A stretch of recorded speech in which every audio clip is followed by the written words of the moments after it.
Bahati est un frappeur, est un Diego Maradona. Bahati est un petit calculateur, un dribbleur. Bahati n'a pas l'amour du pays. Commencez par redescendre très vite. Et détrompez-vous.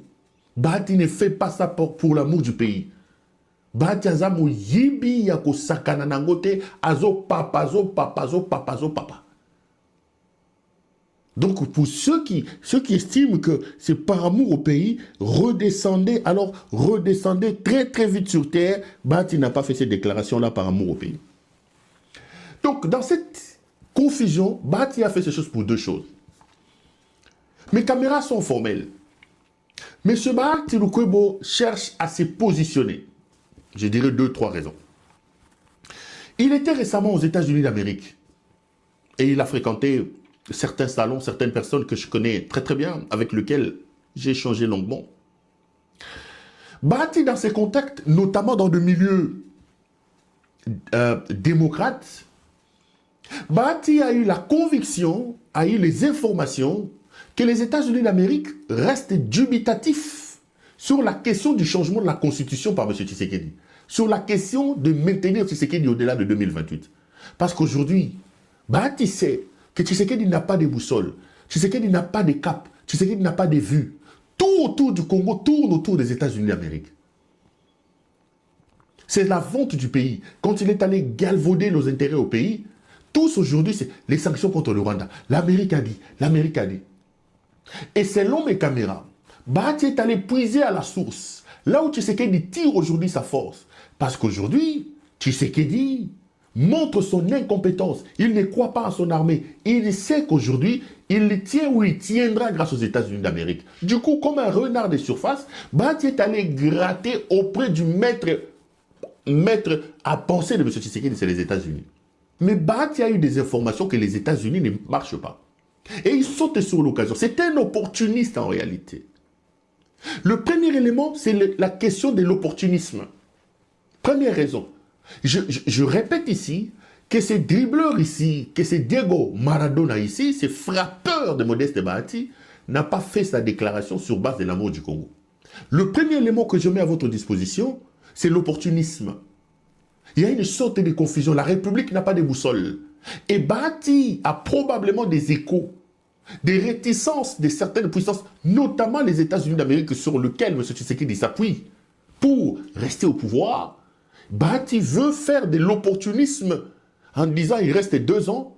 Dans ces 2 ans ici, peut-être que j'ai gagné, peut-être que je n'ai pas gagné. Il faut commencer à se positionner. Il faut commencer à se positionner et s'attirer la sympathie et de l'opinion et de ceux qui sont contre la révision de la Constitution. Il ne faut pas attendre le dernier moment pour dire qu'est-ce qu'il attendait. Et l'opportunisme aidant, comme c'était un opportuniste, Bahati se positionne. Ça, c'est le premier élément. Le deuxième élément, c'est l'élément le plus aimé de Bahati Lukwebo. Une sorte de friandise que Bahati adore. C'est l'argent et les intérêts. L'argent et les intérêts. Monsieur Bahati Lukwebo vit une sorte de frustration. En le peignant au début de mes propos ici, je vous ai expliqué que c'est un homme, un glouton qui n'est jamais rassasié de ce qu'on lui donne. Et Bahati estime que Tshisekedi ne lui a pas donné, ne l'a pas récompensé au prorata de ce que lui il a apporté. C'est le chantre de ce qu'il faut appeler poids politique. Tshisekedi a compris le chantage de Bahati Lukwebo avec cette histoire de poids politique et il s'est organisé pour réduire sensiblement la puissance de Bahati Lukwebo, notamment au niveau du Parlement. Vous allez voir que les élus de Bahati Lukwebo n'ont rien à voir avec ce qu'ils étaient avant. Il fallait diluer d'une certaine manière la toute-puissance de Bahati Lukwebo pour ne pas faire être victime, je veux dire, de chantage de M. Bahati Lukwebo. Ils avaient déjà commencé à relativiser sa toute-puissance au niveau du Parlement. Et Bahati Lukwebo estime n'avoir pas suffisamment gagné avec M. Tshisekedi. Il estime n'avoir pas suffisamment gagné. Bahati est frustré. Le seul vrai poste qu'il avait, Tshisekedi a écarté. Tshisekedi est passé maître dans l'art du débauchage. Bahati a pris l'ex-femme de Moukaleng, maman qui pas vite à Verwana, Adel Kainda, celle que j'avais dit ici hier, ici, on a le qui bazaki, toi, Jeannette Kabila. C'est tout le temps, Geneviève Inagos, Dada, Unyambi et Dada, Dada. Donc, Bati avait des postes, notamment au ministère des portefeuilles. Tshisekedi, Bati a proposé Adel Kainda, lorsqu'il y a eu beaucoup d'argent, en termes de 30 millions, etc., des millions de dollars, Tshisekedi s'est organisé pour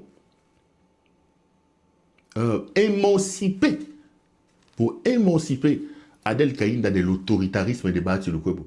Ce qui fait que Adel rendait plus directement compte Yamoyibi et pas Tshisekedi qu'à Bahati Lukwebo. Tshisekedi l'avait même à son temps reconduit au gouvernement, non pas sur recommandation de M. Bahati Lukwebo. Et il fait comme ça. Quand tu prenais un autre frappeur, il y en a beaucoup au gouvernement. Un monsieur comme Sakombi Molindo, par exemple. Sakombi n'est plus au gouvernement par la volonté de M. Kamere. Non, pas du tout. Sakombi est aujourd'hui un homme qui est émancipé de l'autorité de M. Tshisekedi, de M. Kamere. Des gens comme M. Boji, ancien beau-frère de Kamere. Il n'est pas à l'Assemblée nationale par la volonté, même pas au gouvernement. Alors qu'au départ, c'est Kamere qui l'a parrainé. Donc Tshisekedi a appris aussi l'art de débaucher les gens d'une certaine manière. Et Bahati a été victime de ça. Le tout dernier remaniement qu'on a fait au niveau des mandataires, les rares mandataires de l'AFC, AFDC qui étaient là, notamment à l'OGFM, ont été chassés. Et Bahati, lui, pour les intérêts, pour l'argent, il peut tuer sa propre famille. Bahati est capable de prendre sa femme, ses enfants, de les jeter dans un incendie pour l'argent. Bahati a vu sa sphère d'influence, sa sphère de bénéfices en termes d'argent se fondre comme du beurre. Et au-delà de ça, Bahati a des intérêts énormes dans l'Est de la République. C'est un homme qui a beaucoup investi dans l'Est de la République. Donc, il a des hôtels, il a des ceci, il a des cela. Sa présence aux côtés de M. Tshisekedi, sans pour autant bénéficier au prorata de sa boulimie, parce que c'est un homme qui a une boulimie, qui a une gloutonnerie exagérée, tout en sachant qu'aujourd'hui, ses véritables intérêts dans l'Est de la République sont mis à mal. Ces maisons ont été prises, ces hôtels, certains des endroits où il y a et commencé au bureau AFC, etc., il se retrouve dans une situation où il fait monter sa frustration et quand il fait la balance entre ce qu'il gagne et ce qu'il perd, il se rend compte qu'il n'est pas le grand gagnant. C'est comme ça qu'il fait sa sortie là. C'est comme ça qu'il fait sa sortie. Donc, ce n'est pas une sortie liée à l'amour du pays. C'est une sortie liée à la frustration d'un petit glouton qui estime n'avoir pas été suffisamment ou utilement servi et qui décide, comme une sorte de diable dans une sorte de bénitier, de bouger sa petite queue à gauche et à droite. Bahati n'aime pas les Congos. Détrompez-vous. C'est par opportunisme, par positionnement et par frustration que M. Bahati Lukwebo a fait cette déclaration-là. Mais regardez là où se trouvent les dangers.